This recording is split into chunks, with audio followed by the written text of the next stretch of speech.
صلاة الله سلام الله على طه رسول الله. السلام علیکم ورحمۃ اللہ وبرکاتہ. الحمد للہ وکفا وسلام علی حبیبہ المصطفیٰ اما بعد فاعوذ باللہ من الشیطان الرجیم بسم اللہ الرحمن الرحیم. ان اللہ وملائکتہ یصلون علی النبی یا ایہا الذین آمنوا صلوا علیہ وسلموا تسلیما. اللہم صل وسلم علی سیدنا محمد وآلہ وصحبہ وبارک وسلم صلاة دائمة سرمدا ابدا. بحمدہ تعالی و بکرم مصطفیٰ صلی اللہ تعالی علیہ وسلم آج کی اس تراویح میں ہم نے سورہ بنی اسرائیل اور سورہ کہف کی تلاوت مکمل کی ہے. اللہ رب العزت قرآن عظیم کو جس طرح سے ہم نے نصف پورا کر لیا ہے، آدھا قرآن، بقیہ پورا قرآن بھی ہمیں صحیح تجوید سے پڑھنے اور آپ سب کو صحیح سماعت کرنے کی توفیق عطا فرمائے. عزیزان گرامی وقار، اللہ تعالیٰ کا بے پناہ کرم و احسان ہے کہ اس طرح کے لاک ڈاؤن کے حالات میں بھی اس نے ہمیں نمازوں کی توفیق بخشی ہے. جتنے بھی ہو سکتے ہیں، ہم جیسے بھی ہو سکتے ہیں، لیکن قرآن پاک کے ذریعے سے تراویح ادا کر رہے ہیں. آج ہم نے سورہ بنی اسرائیل اور سورہ کہف کی تلاوت کی ہے. بنی اسرائیل کو سورۃ الاسراء بھی کہتے ہیں کیونکہ اس کے شروع کی آیتوں میں ہی میرے آقا صلی اللہ تعالیٰ علیہ وسلم کے سفر معراج کا تذکرہ ہے. سبحان الذی اسریٰ بعبدہ لیلا من المسجد الحرام الی المسجد الاقصی. پاک ہے وہ ذات جس نے اپنے بندہ خاص کو مسجد حرم سے مسجد اقصی تک کا سفر کرایا رات کے وقت میں. تو یہ جو اتنا سفر ہے یہ نص قطعی یعنی قرآن پاک سے ثابت ہے، اور اس کا انکار کفر ہے. اگر کسی نے میرے آقا صلی اللہ تعالیٰ علیہ وسلم کے اتنے معراج کا انکار کیا تو کافر ہو گیا ہو، کیونکہ قرآن میں اللہ تعالیٰ فرما رہا ہے اس کے بعد مسجد اقصی سے آسمانوں کا سفر اور رب ذوالجلال کی ملاقات اور تمام جو کچھ بھی معاملات ہوئے وہ احادیث رسول سے ثابت ہیں. رسول کریم صلی اللہ تعالیٰ علیہ وسلم کی حدیث پاک، اور وہ بھی ایک نہیں بیشتر صحابہ اکرام سے سفر معراج ثابت ہے. میرے عزیزو، معراج حضور اکرم صلی اللہ تعالیٰ علیہ وسلم کو جو اللہ تعالیٰ نے عطا فرمائی وہ صرف خواب میں نہیں ہے بلکہ وہ جسم کے ساتھ معراج ہوئی ہے، اور اسی کا عقیدہ رکھنا ہم سب کے لیے ضروری ہے. لوگ یہ کہتے ہیں کہ کیسے ہو سکتا ہے، ممکن کیسے ہے، کہ سب سے بڑا اس میں سمجھنے کے لیے جو مسئلہ ہے وہ یہ ہے کہ بہت شارٹ ٹائم پر حضور اکرم صلی اللہ علیہ وسلم اتنا لمبا سفر کیسے کر سکتے ہیں. سب سے پہلی چیز تو میں یہاں پر آپ کو یہ بتا دوں، معراج کے واقعات میں بھی میں نے اس کو عرض کیا ہے. پہلی چیز یہ آپ کے ذہن میں ہونا چاہیے کہ رسول کریم صلی اللہ تعالیٰ علیہ وسلم کا جو یہ سفر ہے اس کو اپنے ذہن سے نہ دیکھنا، کیونکہ وہ معجزہ ہے، اور معجزہ کہتے ہیں ایسے کام کو جو نبی سے صادر ہو اور عام انسان کی وہ سمجھ میں نہ آ سکے، دوسرا انسان کوئی اس طرح کا کام کر کے نہ دکھا سکے، یہ معجزہ ہے. اگر آپ کے ذہن میں سب سمجھ میں آ گیا کہ حضور ایسے گئے تھے ویسے گئے تھے تو پھر وہ معجزہ کہاں ہے؟ حضور اکرم صلی اللہ علیہ وسلم کے دیگر معجزات بھی ہیں، کیا آپ کو سب سمجھ میں آ گیا؟ انگلیوں کے درمیان سے آپ نے پانی کے چشمے جاری کیے، کیا یہ ممکنات میں سے ہے؟ عام انسان کر لے گا اس کو؟ سورج کا پلٹ آ جانا آپ کے اشارے سے، چاند کا شق ہو جانا آپ کے اشارے سے، یہ معجزات ہیں میرے آقا صلی اللہ علیہ وسلم. اسی طرح دوسرے انبیاء اکرام کے بھی جو معجزات ہیں یہ وہ معجزات ہیں کہ عام انسانوں کے ذہن میں وہ چیزیں نہیں آتی.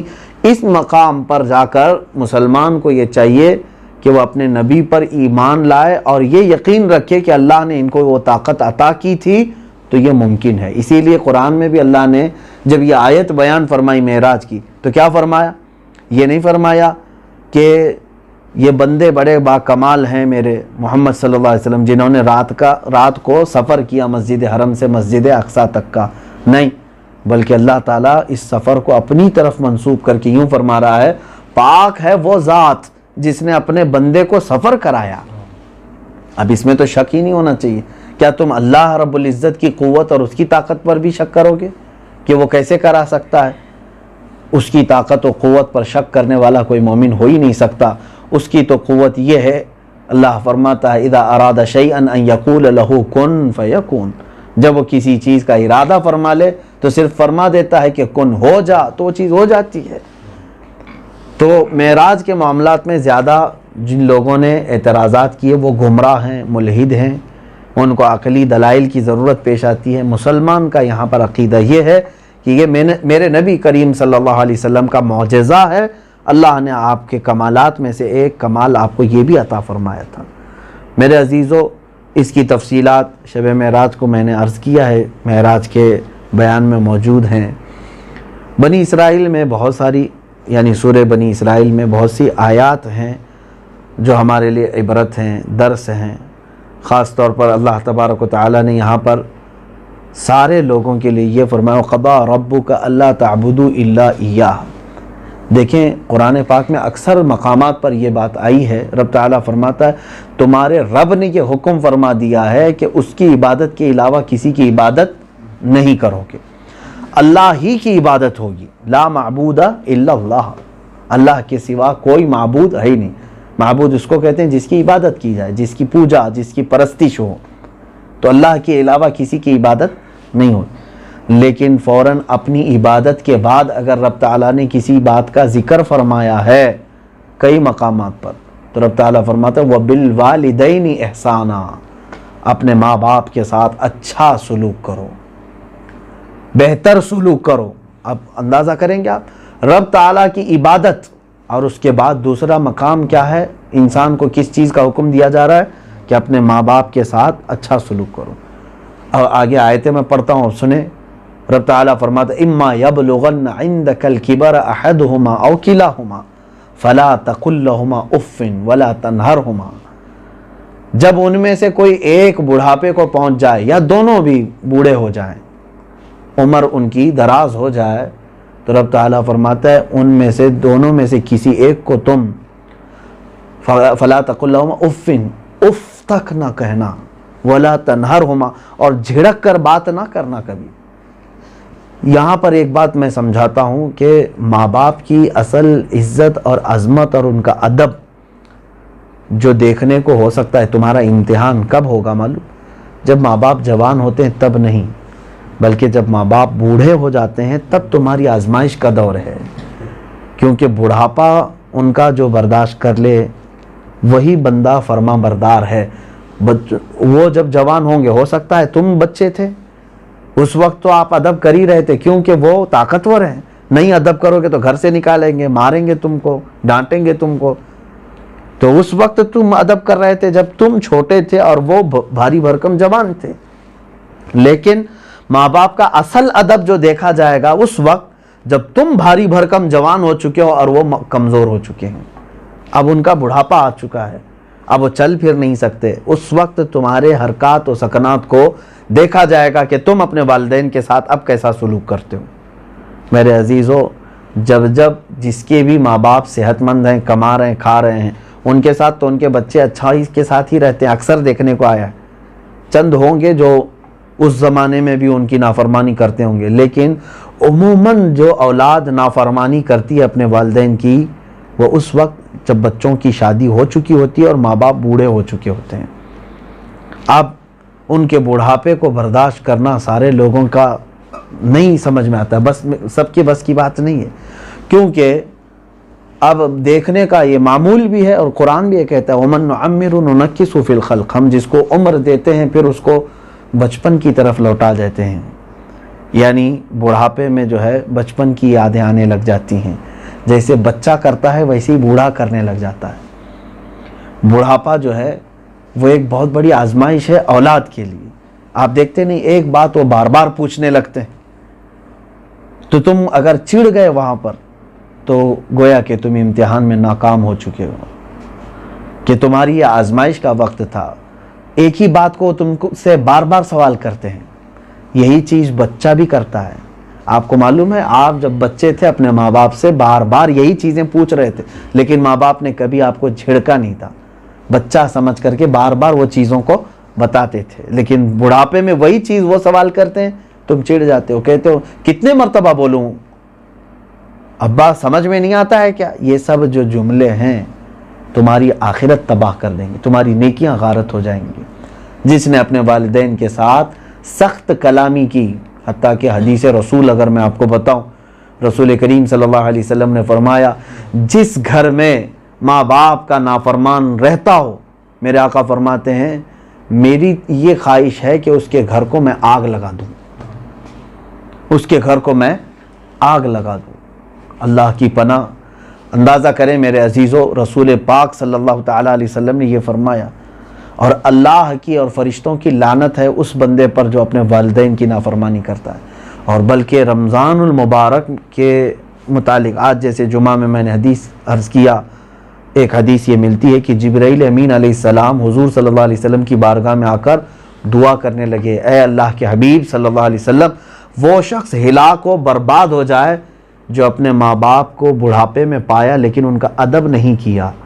میرے آقا صلی اللہ علیہ وسلم نے فرمایا آمین، ایسا شخص ہلاک و برباد ہو جائے۔ آپ دیکھنا کہ جنہوں نے بڑھاپے میں اپنے والدین کو ستایا ہے، یہ کنٹینیو چلنے والا گناہ ہے۔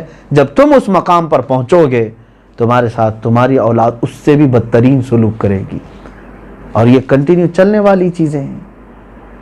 اور سب سے بری نحوست کیا ہے؟ والدین کی نافرمانی مول لینے والا بندہ، اس کے لیے میں سمجھتا ہوں، میں جو اپنی ادنا تحقیق کے اعتبار سے سب سے بڑی اس کے لیے نحوست اگر کوئی چیز ہے تو ائمہ کرام بزرگان دین نے فرمایا ہے موت کے وقت اس کی زبان پر کلمہ جاری نہیں ہوتا۔ جس کی ماں ناراض ہو، جس کا باپ اس سے ناراض دنیا سے چلا گیا، موت کے وقت اس کی زبان پر کلمہ بھی نہیں آتا۔ اے میرے بچوں، اے میرے عزیز ہو، جنہوں نے اپنے ماں باپ کو آج ستایا ہے، پریشان کیا ہے، تمہارے پاس آج وقت ہے، جاؤ لپٹ جاؤ، کیونکہ دنیا میں ان سے زیادہ محبت کرنے والا تم سے اور کوئی نہیں ہے۔ رشتوں میں اگر میں بات کروں، رشتہ داریوں میں اور دوست و احباب میں جتنے بھی دنیا کے تعلقات ہیں، تمہارے ماں باپ جس طرح تم سے بے لوث محبت کرتے ہیں اس طرح کوئی دوسرا نہیں محبت کرتا۔ ہر ایک کی محبت میں کوئی غرض ہوتی ہے، لیکن ماں جو تم سے محبت کرتی ہے وہ بے غرض محبت کرتی ہے۔ بہت کم یہ ملے گا، اور ایک بار تمہارے والدین کا جنازہ اٹھ گیا تو تمہارے اس مقام پر لاکھ مردوں کو لا سکو، تمہارے باپ کا مقام وہ حاصل نہیں کر سکے گا۔ ماں جب ہمارے گھر سے رخصت ہو جائے تو ہزاروں عورتیں ہمارے ماں کا مقام نہیں دے سکیں گی۔ جانتے ہیں ان شخصیات کو اللہ تعالیٰ نے ہمیں نعمت کے طور پر عطا فرمایا، نعمت کے طور پر۔ جس کو اس کے والدین ملے گویا کہ اس کو دنیا کی ایک بہت بڑی نعمت ملی ہے، بہت بڑی نعمت ملی ہے۔ اسی لیے میرے آقا صلی اللہ علیہ وسلم نے فرمایا الجنت تحت اقدام الامہات، جنت تمہارے ماؤں کے قدموں کے نیچے ہے۔ اور جو اپنی ماں کو گالیاں دیتے ہوں، برا بھلا کہتے ہوں، ان کو گھروں سے نکالتے ہوں، انہوں نے تو اپنے آپ پر جنت کو حرام کر دیا ہے، وہ جنت کی خوشبو بھی نہیں پا سکیں گے۔ ایسی بہت ساری خواتین بھی ہیں آج بڑھاپے کے حالت میں وہ در در کی ٹھوکریں کھا رہی ہیں، اور ان کے بچے بڑے عیش میں زندگیاں گزار رہے ہیں۔ ایسے کئی واقعات ہم نے دیکھے ہیں۔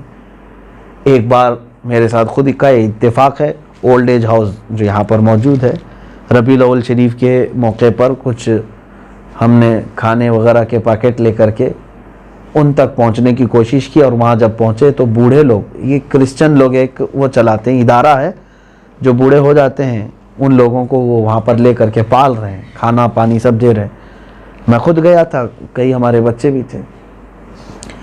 وہاں پر ان لوگوں نے جس طرح سے رکھا ہے، ایک ہی قسم کا لباس ہے، نائٹی ہے، اور سب کے بال کاٹے ہوئے ہیں، عورتوں کے بھی مردوں کے بھی، جو بوڑھیاں ہیں اور جو بوڑھے ہیں سب کے بال بہت چھوٹے چھوٹے کر کے، سب اپنے اپنے پلنگ پر بیٹھے ہوئے تھے۔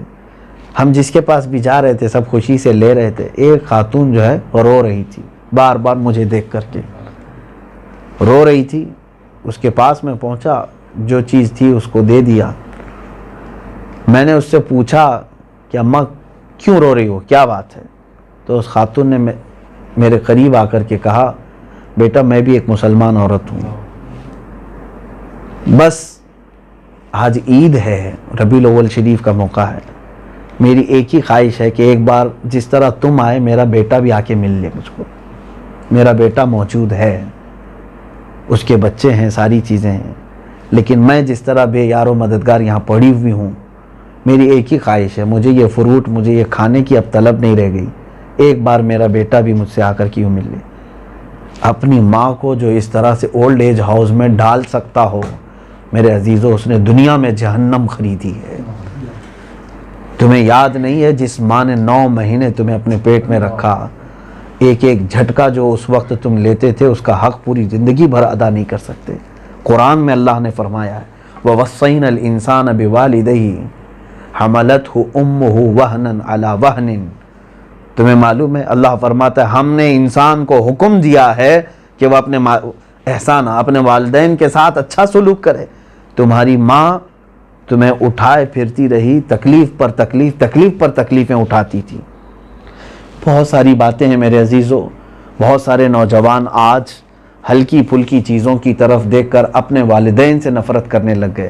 ہوتا یہ ہے عام طور پر کہ شیطان سب سے پہلے نوجوان کے دل میں ماں باپ کی نفرت ڈالتا ہے. دیکھنا آپ جیسے ہی جوانی شروع ہوتی ہے ہمارے بچوں کو پتہ نہیں کیا ہوتا ہے، ان کو دوست اچھے لگتے ہیں، ماں باپ برے لگنے لگتے ہیں. اکثر کا یہ حال ہے، ماں باپ کی باتیں ان کو کڑوی لگنے لگ جاتی ہیں اور دوستوں کی باتیں اچھی لگنے لگتی ہیں.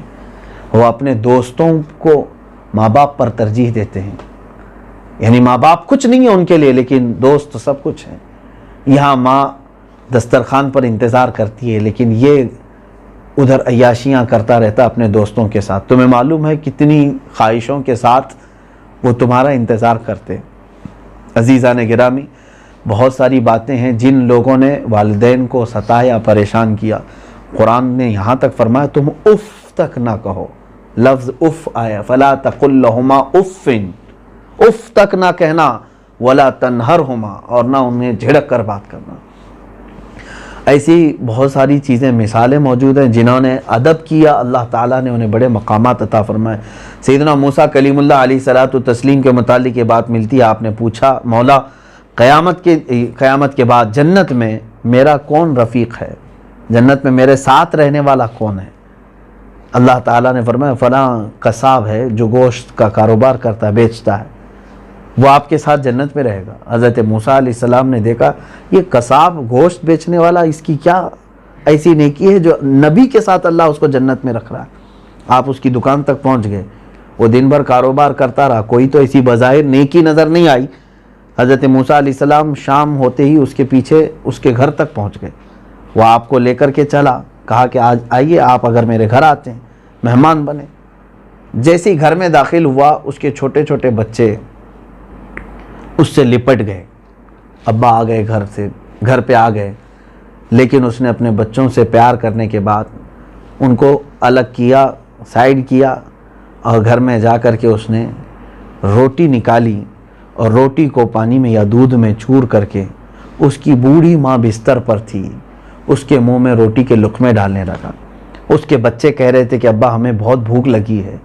وہ کہتا تھا کہ بیٹا اماں پہلے کھا لینے دے، اماں کو پہلے کھا لینے دو، اس کے بعد میں تمہیں کھلاؤں گا. حضرت موسیٰ علیہ السلام بھی اس کے گھر پر ہیں.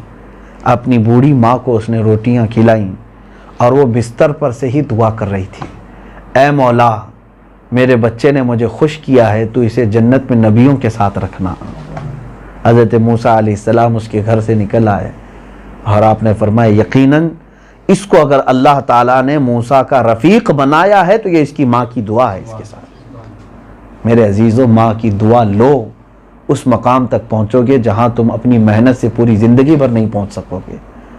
رب تبارک و تعالیٰ نے جن کو یہ نعمت عطا کی ہے، آج جس کے پاس ماں ہے، جس کے ساتھ اس کے باپ ہیں، ان کے پاس اب بھی موقع ہے ترقی کرنے کا، برکتیں حاصل کرنے کا.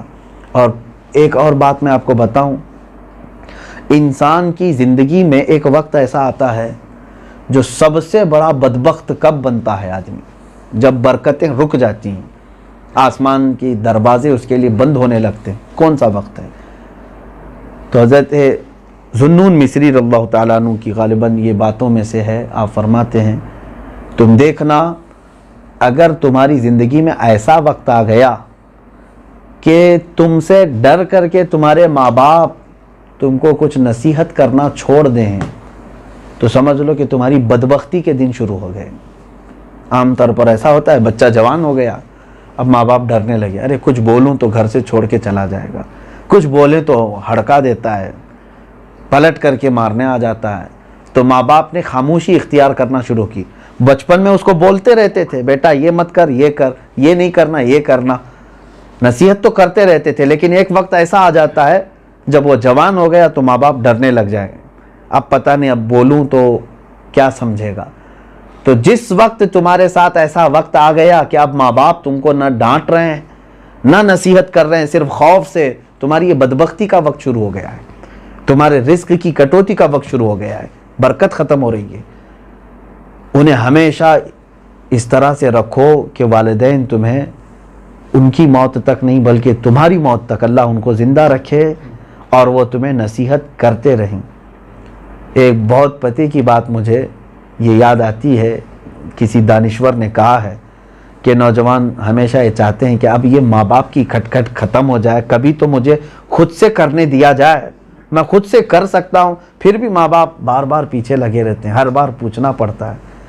تم بہت نادان ہو اس معاملے میں، جانتے ہو، تم چھوٹ کر کے الگ کرنا چاہتے ہو کچھ بھی ان کو پوچھے بغیر، ٹھیک ہے کرو، ہو سکتا ہے تم بہت آگے جاؤ گے، لیکن دنیا کا دستور ہم نے دیکھا ہے، پتنگ اڑانے والا ڈور ہاتھ میں پکڑا رہتا ہے، پتنگ اڑتی جاتی ہے، بہت اوپر جاتی ہے، اور اگر اس نے پتنگ کی ڈور اپنے ہاتھ سے چھوڑ دیا اڑانے والا، ہو سکتا ہے کہ پتنگ اور بھی اوپر جائے نا، ڈور اگر رسی اگر اس نے ہاتھ سے چھوڑ دیا ہو سکتا ہے اور بھی اوپر جائے، لیکن تھوڑی دیر کے بعد اس کا انجام کیا ہونا ہے؟ ہاتھ سے یہاں چھوٹی پتنگ تو پھر وہ ایسے ہچکولے کھاتے ہوئے کس کھائی میں جا کر کے گرے کسی کو پتہ نہیں، کہاں جا کر گرے گی پتہ نہیں، کیوں؟ ڈور چھوٹ گئی ہے ہاتھ سے، اور جب تک اس کے ہاتھ میں ہے یہ نچاتا ہے، اگر ادھر ادھر وہ ہچکولے کھائے تو اس کو سنبھالتا ہے۔ یہی مثال ہے میرے عزیزو، اپنی ڈور کو اپنے والدین کے ہاتھ میں پکڑا کر کے رکھنا، کہیں ہمارے قدم ڈگمگا رہے ہیں تو وہ ہمیں کھینچ لیتے ہیں، اور تم آزادی چاہتے ہو ان کے بغیر بہت اونچی اڑان اڑنے کی، اڑ تو سکو گے لیکن بعد میں کس کھائی میں جا کر گرو گے یہ کسی کو پتہ نہیں ہے۔ اللہ تعالیٰ والدین کا سایہ دراز فرمائے، اور جن کو والدین کی نعمتیں اب بھی میسر ہے مولا ان کو ان کی قدر کرنے کی توفیق عطا فرمائے۔ ایسے بہت ساری چیزیں ہیں جنہوں نے نافرمانیاں کی ہیں ان کے متعلق، ایک تو ابھی چند دنوں پہلے میرے مطالعے میں ایک بات گزری کہ مکہ مکرمہ میں ایک شخص تھا، غالباً اس کا نام عبداللہ کچھ بتایا گیا ہے، وہ کنٹینیو کئی سالوں سے حج کرتا تھا، کئی سالوں سے حج کرتا تھا، اور ایک خیمے میں وہ آ کر کے رک جاتا تھا۔ جس سال ایک بڑے بزرگ ہیں حضرت مالک بن دینار رضی اللہ عنہ، یہ حج پر گئے، تو حج پر جانے کے بعد آپ نے خواب دیکھا، پورے ارکان ادا ہو گئے، اور کہا کہ فلاں بن فلاں، اس شخص کا نام لے کر کے خواب میں بتایا گیا، اس سے جا کر کے کہنا کہ تیرا حج قبول نہیں ہوا، تیری کوئی چیز قبول نہیں ہوئی۔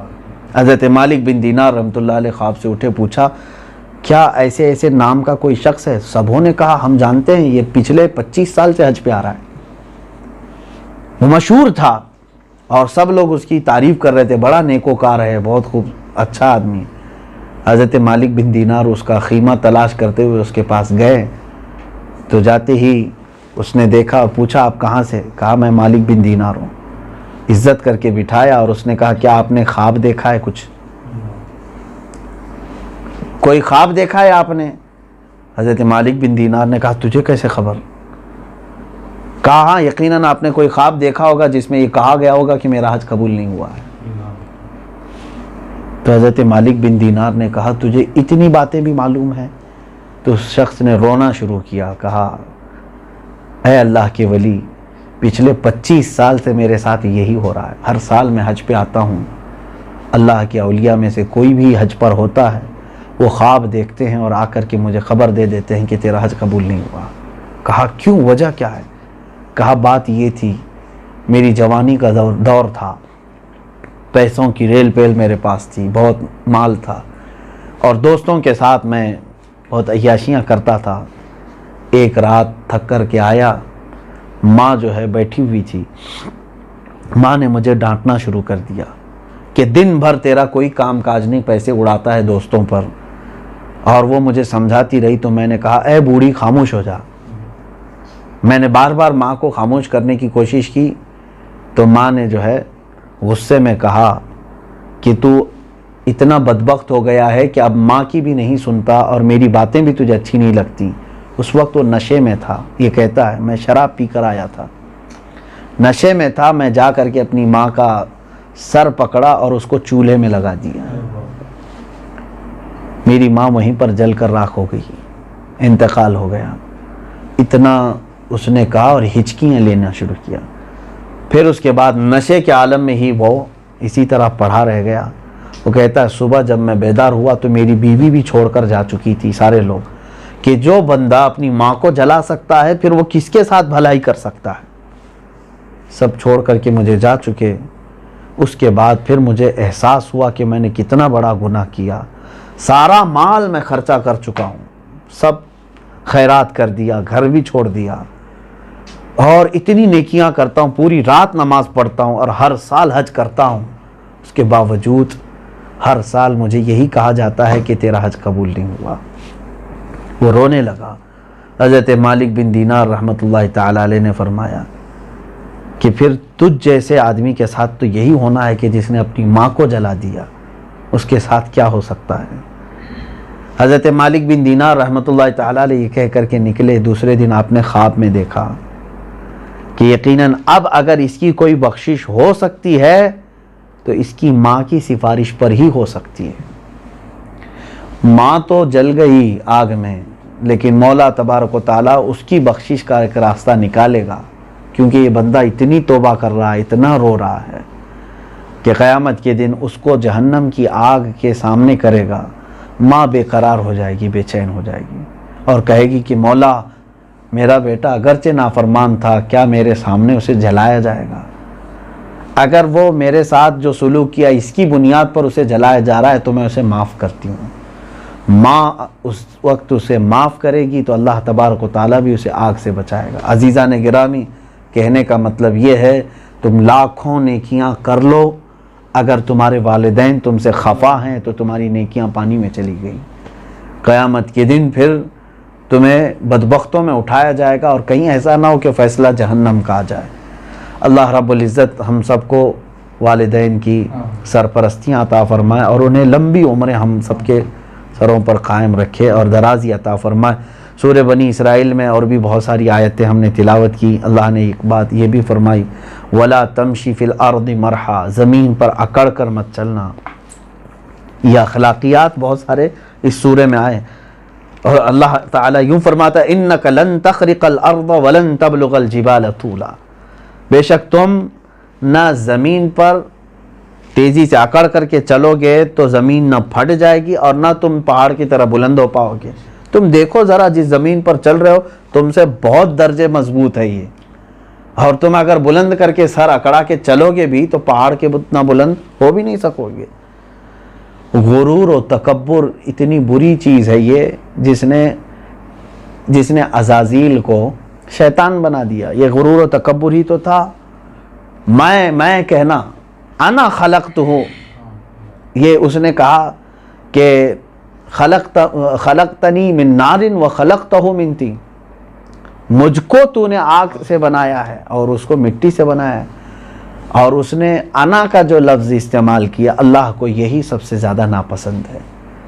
زندگی میں کبھی بھی کوئی چیز میں پن کی طرف نہ لے جانا. اللہ کے حبیب صلی اللہ تعالیٰ علیہ وسلم کی سنت مبارکہ تو یہ تھی کہ ہمیشہ آپ صلی اللہ تعالیٰ علیہ وسلم سارے لوگوں کو ایک بات میں شامل فرما لیتے. یعنی میں نے یہ کیا نہیں ہوتا، بلکہ حضور صلی اللہ علیہ وسلم نے عجز و انکساری کو پسند فرمایا. اور جو بندہ غرور و تکبر کر رہا ہے یہ کیسے سمجھ میں آئے گا؟ ہر کوئی یہی کہے گا میں گھمنڈی نہیں ہوں، میں تکبر نہیں کرتا ہوں. امام غزالی رحمۃ اللہ علیہ نے ایک اس کی علامت یہ بھی بتائی ہے. بہت ساری علامت ہے. اپنے اندر غرور و تکبر کو تلاش کرنا ہے تو ایک میں آپ کو تھرمامیٹر دے رہا ہوں، آپ خود بھی تلاش کرو.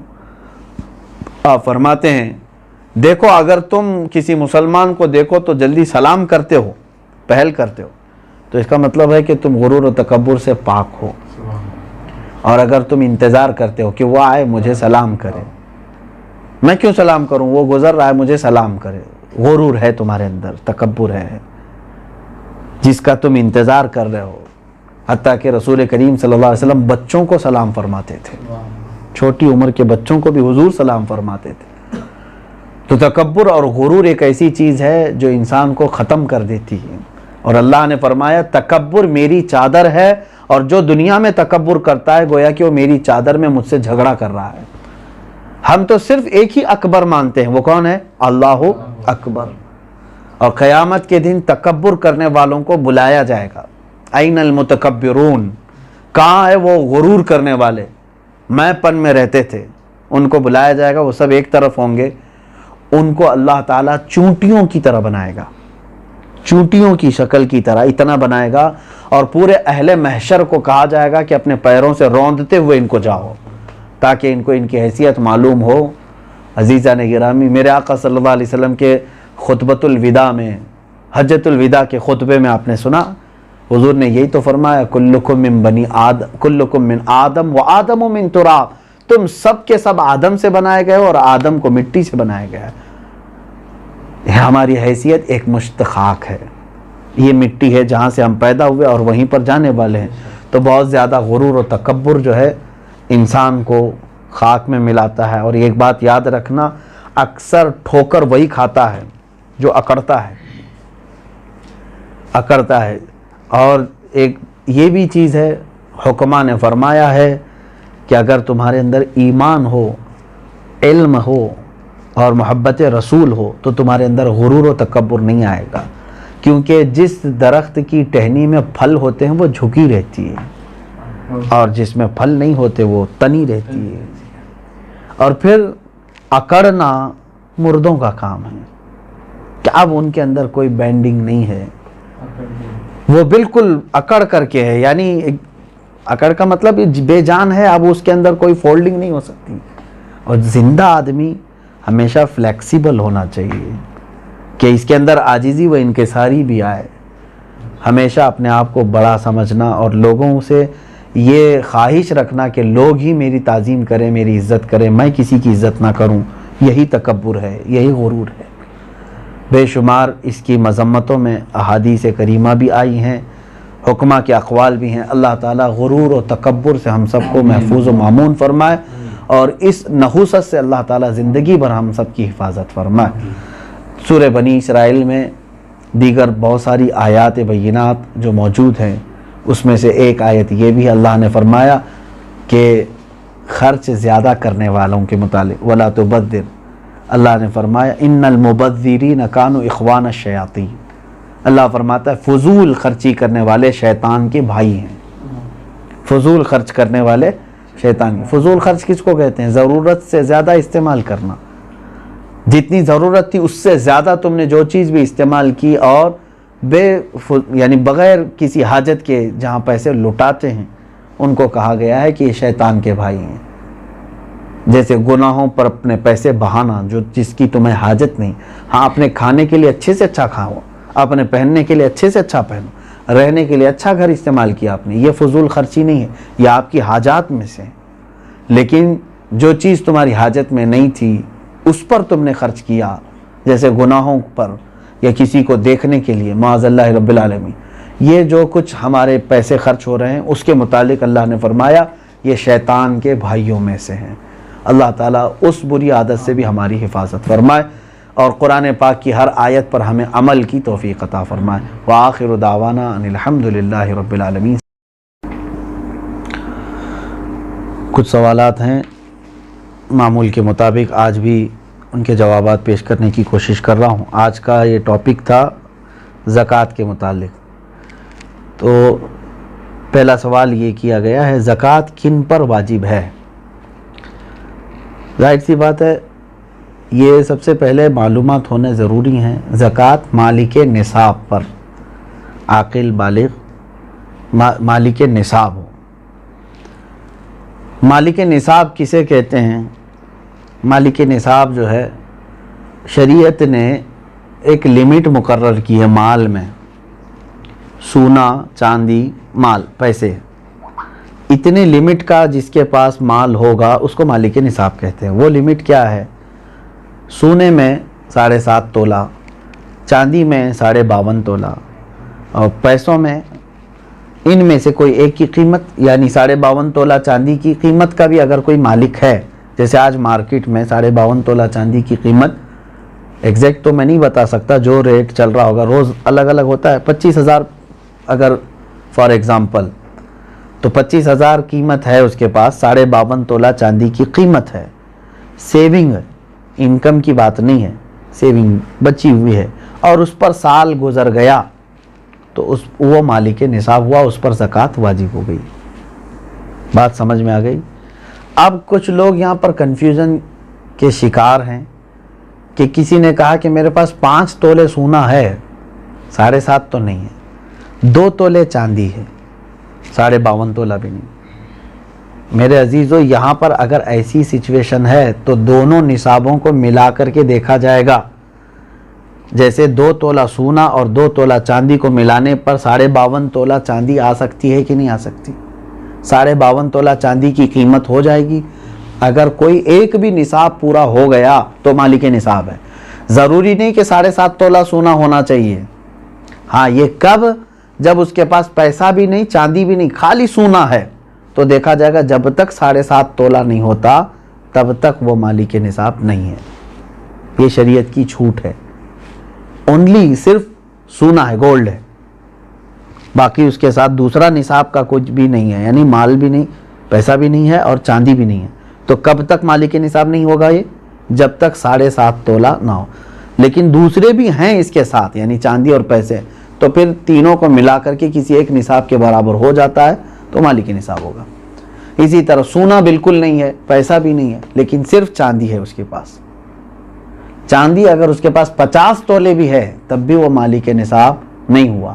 کیوں؟ اونلی چاندی ہے اس کے پاس۔ کب مالک نصاب بنے گا یہ؟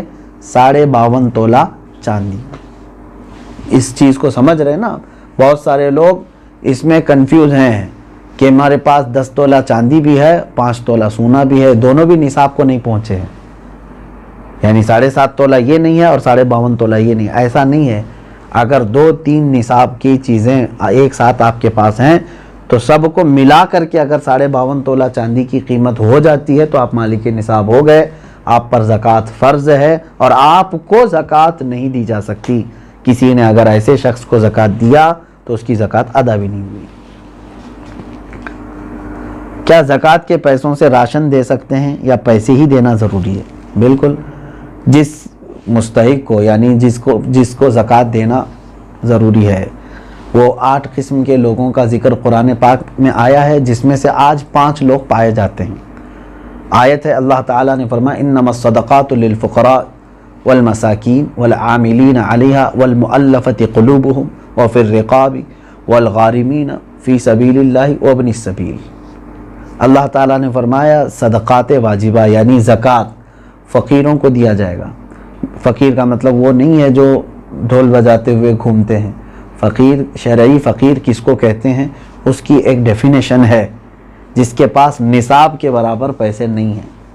یعنی جو نصاب ابھی میں نے بتایا نا، جو لمٹ شریعت نے مالک نصاب ہونے کی بتایا، اس لمٹ کے برابر اس کے پاس پیسے نہیں ہیں تو وہ شریعت میں فقیر ہے۔ اس سے بھی کم درجے کا، یعنی کھانے پینے کی بھی اس کے پاس دقتیں ہیں، وہ مسکین ہے۔ فقیر کو دیا جائے گا، مسکین کو۔ اور عامل جو ہے وہ بادشاہ کی طرف سے وصول کرنے کے لیے آتے تھے، لیکن اب وہ نہیں ہے، ان کا بھی ذکر اس آیت میں ہے، وہ نہیں ہے۔ والمؤلفۃ قلوبہم، پہلے ایسا تھا کہ کفار و مشرکین کو بھی ان کا دل رکھنے کے لیے، اسلام کی طرف رغبت ان کو بڑھانے کے لیے زکوٰۃ دی جاتی تھی، لیکن وہ حکم اب ختم ہو گیا، منسوخ ہو گئے، یہ بھی اس آیت سے نکل گئے۔ وہ پھر رقاب، اور گردن آزاد کرنے کے لیے، یعنی کوئی غلامی کی زنجیروں میں جکڑا ہوا ہے، آپ زکوٰۃ کا مال دے کر کے اس غلام کو آزاد کرا سکتے تھے، لیکن اب غلامی کا دور بھی نہیں ہے۔ یہ 3 تو اس میں سے نکل گئے۔ پہلے 2 میں نے بتایا، فقیر، مسکین، وہ ہیں۔ اب آگے سنیے، والغارمین، اب یہاں آیت میں ہے جو قرض میں ڈوبا ہوا آدمی ہے اس کو بھی زکوٰۃ دے سکتے ہو آپ، یعنی وہ مالک نصاب نہیں ہے اور لوگوں کے قرض لیا ہوا ہے اور پریشان حال ہے، تو اس کو زکوٰۃ دو۔ تاکہ وہ قرض کے بوجھ سے نکل جائے. فی سبیل اللہ اس کا مطلب ہے اللہ کے راستے میں جو ہیں، جیسے علم دین حاصل کرنے والا یہ اللہ کے راستے میں، جہاد فی سبیل اللہ جو کر رہا ہے وہ اللہ کے راستے میں ہے. تو جو اللہ کی راہ میں نکلے ہوئے ہیں ان کو بھی زکوٰۃ دے سکتے ہیں. جیسے ہم مدارس کو دیتے ہیں، مدرسوں میں جو طلبہ ہیں وہ اللہ کی راہ میں ہیں، اس لیے ان کے لیے زکوٰۃ ہے. وابن السبیل، اور مسافر کو، مسافر جو ہے راستے میں ہے، اگرچہ وہ اپنے گھر پر پیسے والا ہوگا، مالک نصاب ہوگا، لیکن سفر میں اس کے پاس پیسے نہیں ہیں تو اس کو بھی زکوٰۃ کے پیسے آپ دے سکتے ہیں. 5 تو میں نے بتایا، فقیر، مسکین، قرض والے کو، اور اللہ کی راہ میں جو ہے اس کو، اور مسافر کو. ان لوگوں کو زکوٰۃ آپ دے سکتے ہیں. سوال یہی تھا.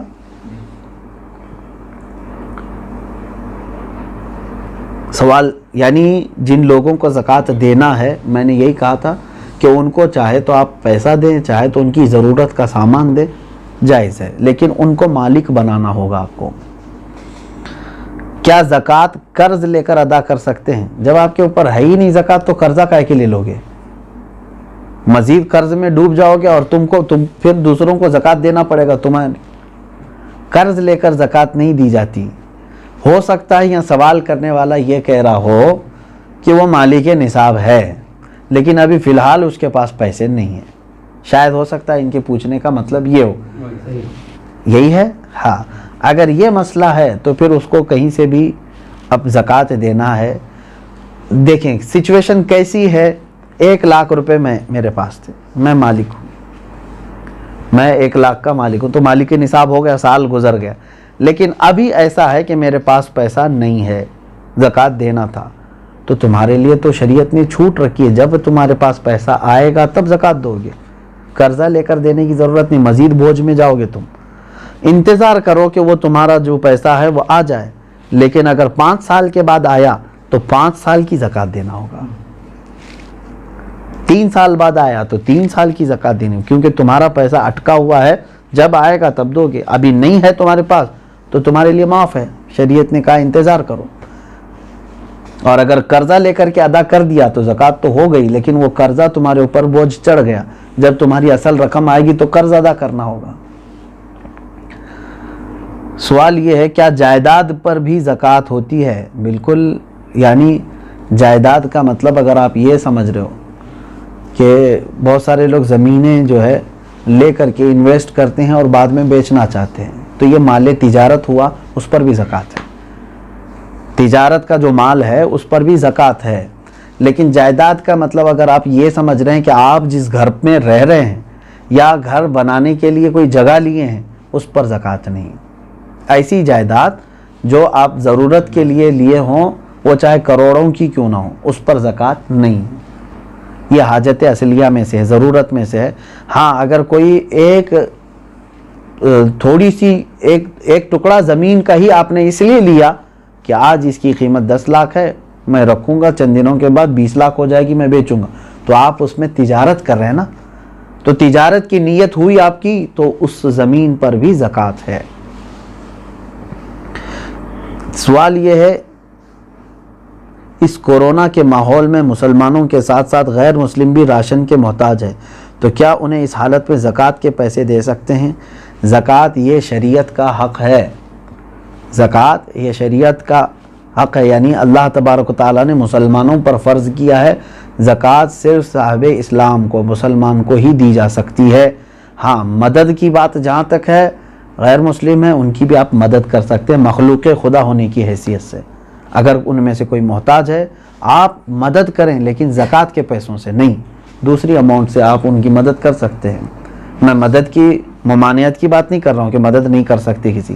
اسلام تو مدد کرنے کا حکم دیتا ہے، لیکن زکوٰۃ چونکہ پرٹیکولر ایک یہ ہمارے مذہبی حصہ ہے، تو یہ صرف اس وقت ہی ادا ہوگی جب آپ مسلمان کو دیں گے. سوال یہ ہے کھیتی باڑی کرنے والے اپنی زکوٰۃ کیسے نکال سکتے ہیں؟ جیسے سب لوگ نکالتے ہیں ویسی ہی آپ کے پاس پیسے ہیں، سونا ہے، چاندی ہے، کھیتی باڑی کرنے والے کے پاس، تو ان پر تو وہی زکوٰۃ ہوگی. لیکن سوال پوچھنے والا اگر یہ پوچھ رہا ہے کہ کھیتی باڑی کی جو فصل نکلی ہے اس میں کیا ہے، تو اس کا طریقہ الگ ہے، اس کو عشر کہتے ہیں. یعنی جو کھیتی میں جتنی بھی فصل آپ کی آئی اس کا 10واں حصہ اللہ کی راہ میں انہیں خیرات کرنا ہوگا. لیکن یہ بھی اس وقت جب کہ وہ اللہ تبارک و تعالیٰ کی نعمتوں سے ویسی ہی اس کی فصل اگائی بغیر کسی زیادہ محنت کے، یعنی اس نے بیج بویا اور فصل نکل آئی اور کٹائی کر لیا. لیکن ایک ہوتا ہے اب کہ کھیتی باڑی کرنے والے کے لیے بورنگ کیا ہے، پانی کی پائپ لائن چھوڑا ہے اور اس کے بعد کھاد ڈالا ہے، اس میں محنت کیا ہے، تو محنت کر کے جو فصل آئی تو اس میں 20واں حصہ دے گا، 10واں نہیں، یعنی 5%. اپنی پوری فصل کا 5% اللہ کی راہ میں وہ دے گا. اس کو کہتے ہیں وہ عشر والے مسائل ہیں. اور جو بغیر کسی اس طرح کے بورویل وغیرہ کے قدرتی پانی سے سینچ کر کے فصل آئی ہے اس میں 10% دے گا. سوال یہ ہے سونے کی زکوٰۃ اس کی آج کی قیمت پر دینی ہوگی یا اس کی خریدی ہوئی قیمت پر؟ نہیں، آج کی جو قیمت ہوگی اسی پر زکوٰۃ ہوگی اگر آپ پیسوں میں دے رہے ہیں تو. اور اگر سونے میں دے رہے ہوں تو آپ کے سونے کی جو قیمت سونار لگائے گا، ظاہر سی بات ہے سونے میں اگر آپ زکوٰۃ دے رہے ہیں تو وہی سونے کی جو قیمت سونار لگائے گا اسی اعتبار سے آپ کو زکوٰۃ دینی ہوگی. یہ نہیں کہ آپ 20 سال پہلے جو خریدے تھے اس وقت 10,000 روپے تولہ تھا اور آج جو ہے میں اسی قیمت سے دوں گا، ایسا نہیں ہے. زکوٰۃ پر سب سے پہلا حق کس کا ہے؟ سب سے پہلا حق آپ کے رشتہ داروں کا ہے، اس کے بعد پڑوسیوں کا ہے، پھر آپ کے محلے والوں کا، پھر آپ کے گاؤں والوں کا، پھر آپ کے شہر والوں کا، پھر شہر کے پڑوس والوں کا. اس طرح ترتیب ہے. اگر کوئی شخص اپنی ہر مہینے کی انکم پر زکوٰۃ دیتا ہو تو اس پر سالانہ زکوٰۃ واجب ہے؟ انکم پر کیوں زکوٰۃ دیتا ہے جب اللہ تبارک و تعالیٰ نے تمہیں اس چیز کا حکم نہیں دیا؟ جو تم جمع کر کے رکھ رہے ہو، جو سیونگ ہے. اب مثال کے طور پر میں آپ کو بتاؤں، آپ کی سیلری 1 لاکھ ہے منتھلی، آپ جاب کرتے ہیں، 1 لاکھ روپے مہینہ کما رہے ہیں. اب 98,000 آپ کے راشن پانی اور گھر کے خرچوں میں سب چلی جاتی ہے اور بچتے کتنے ہیں؟ 2,000. پورے سال میں آپ کے پاس کتنے بچے؟ 24,000. تو اس پر کہاں سے زکوٰۃ آئی؟ 24,000 اگر یہ نصاب کی قیمت ہو گئی ہے، 52.5 تولہ چاندی کی قیمت ہو جاتی ہے 24، تو بس یہی 24,000 پہ زکوٰۃ ہوگی، نہ کہ وہ 12 لاکھ پہ جو ہر مہینے کما رہا تھا.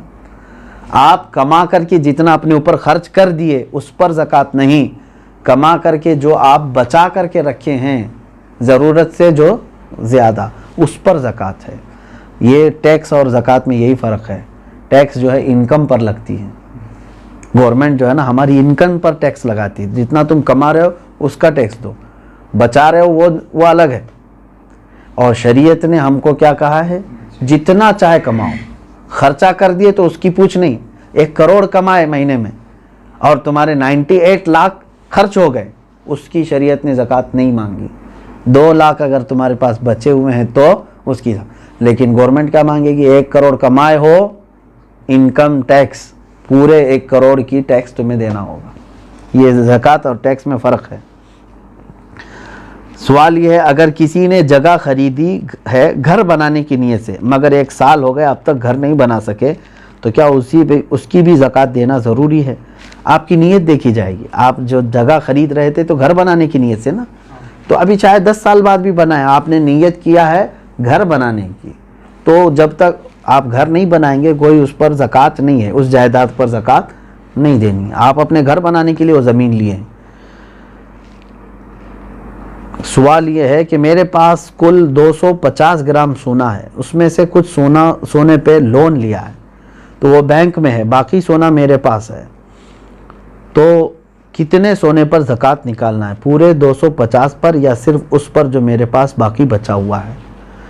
اب دیکھیے مثال کے طور پر میں آپ کو بتا رہا ہوں، 250 گرام سونے کے جو مالک ہیں انہوں نے 50 گرام سونا بینک میں رکھ دیا اور اس پر پیسے لے لیا ہے، بینک پیسے دیے ہیں نا اس کو، اور 200 گرام ان کے پاس ہے.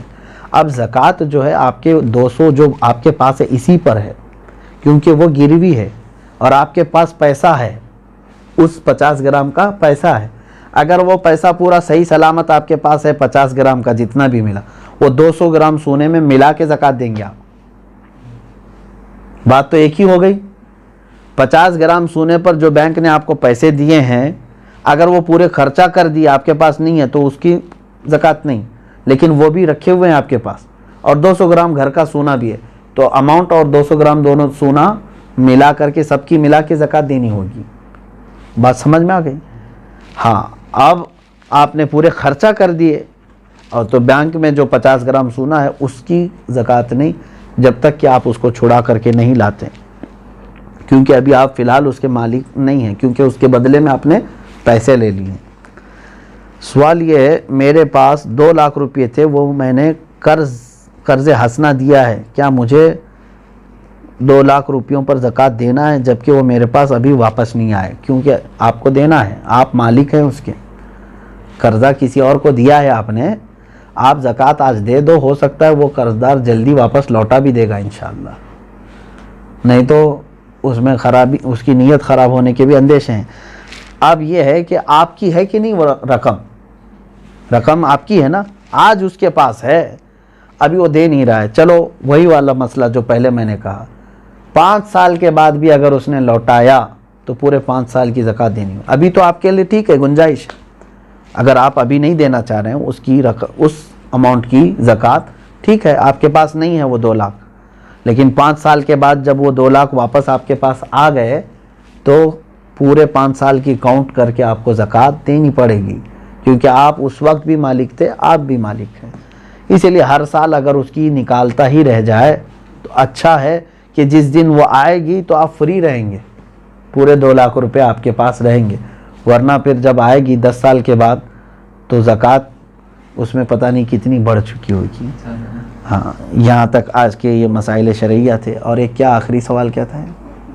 شوہر کے پرورش میں لگا سکتے، یہی دیا ہے کہ دیکھیں جن بچوں کی پرورش میں آپ لگا رہے ہیں کیا وہ مستحق ہیں کہ نہیں، کہیں ایسا تو نہیں کہ وہ مالک نصاب ہیں، یتیم بھی بہت سارے کروڑ پتی ہوتے ہیں، تو خالی یتیم ہونا ضروری نہیں ہے بلکہ وہ مستحق ہے کہ نہیں دیکھیں۔ اگر وہ مالک نصاب نہیں ہے یتیم بچے تو بالکل ان کی پرورش میں لگانا افضل کام ہے، ان کا وہ حق ہے۔ سننے سے زیادہ عمل کی توفیق عطا فرمائے۔ شریعت طاہرہ پر ہم سب کو اللہ تبارک و تعالی جانکاری حاصل کرنے اور اس پر عمل کی توفیق